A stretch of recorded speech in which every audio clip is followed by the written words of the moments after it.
In this paper, we aim to build a single-shot and anchor-free instance segmentation method.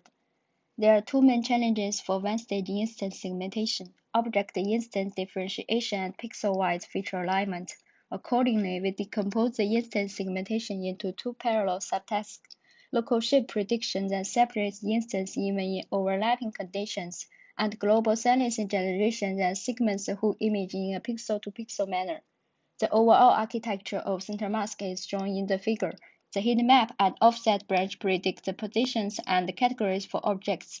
The shape and side branch predict the coarse local shape for objects.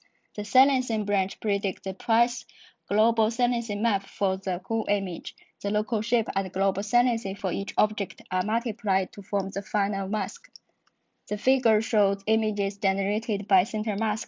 Comparison with state-of-the-art shows good speed and accuracy trade-off of CenterMask.